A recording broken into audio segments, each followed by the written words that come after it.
An investor document obtained by CoinDesk charts the dramatic ups and downs of the first 4 years of Polychain Capital's cryptocurrency hedge fund, offering an exhaustive look at the performance of one of the sector's top investment firms. Yearly returns jumped from a 2.7% loss in 2016 to a 2,278.8% gain in 2017, according to the document, which accounted for returns up to November of last year. They then nosedived for a 60.4% loss in 2018 and surged to a 56.1% gain in 2019. The roller coaster changes are emblematic of the wild swings familiar to crypto investors small and large. At the same time, the hedge fund's performance altogether flies in the face of common wisdom and regular markets. Investors who kept money over the hedge fund's lifetime would have netted 1,332.3%, according to the document, raising the possibility that a longer outlook may offset incremental risks. According to the Bloomberg All Hedge Fund Index, non-cryptocurrency hedge funds overall returned losses of 5.9% in 2018 and respective gains of 4.0%, 9.2% and 9.0% in 2016, 2017 and 2019. As a benchmark, leading hedge funds not belonging to the cryptocurrency space gained 15% to 35% over their lifetimes. Polychain Capital declined to comment. Whether returns are realized depends on when Polychain Capital's investors, which include distinguished venture capital firms Andreessen Horowitz, Founders Fund, Sequoia Capital and Union Square Ventures, deposit and withdraw their funds.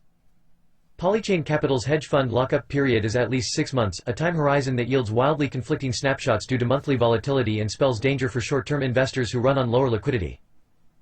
In a tabulation of 39 months of activity beginning in September 2016, the hedge fund's return curve climbed higher for 1 of 4 months in 2016, 10 of 12 months in 2017, 3 of 12 months in 2018 and 6 of 11 months in 2019.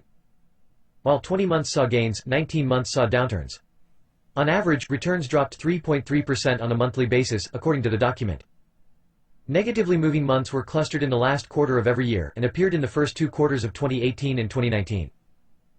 The best 6-month stretch gained 529.5% from January to June 2017, compared to 47.6% lost in the worst 6-month run from July to December 2018, by CoinDesk's calculations.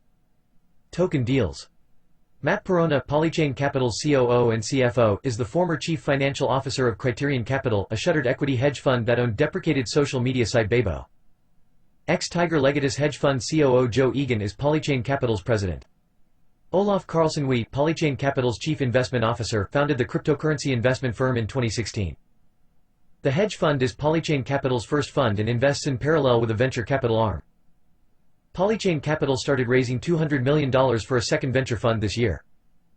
March 2019 filings with the U.S. Securities and Exchange Commission (SEC) reported $595.1 million in aggregate Polychain Capital holdings, including $175 million raised for the first venture fund in 2018. According to an accompanying investor deck, more than 20 cryptocurrency assets average $20 million positions each out of the $550 million in assets the hedge fund says it controlled in the fourth quarter last year. Half of the crypto assets are liquid coins trading on cryptocurrency exchanges, the deck says, and half are illiquid coins that were sold through digital token sales structured under a simple agreement for future tokens (SAFT). A SAFT is an investment contract that stipulates that a digital token is a security and freezes redemption until the token technology, ordinarily a blockchain network or a computing protocol, becomes usable. Though viewed as a regulatory concession by investors and token issuers, a SAFT is not officially recognized as a valid legal framework by the SEC, the government agency that authorizes offerings of securities.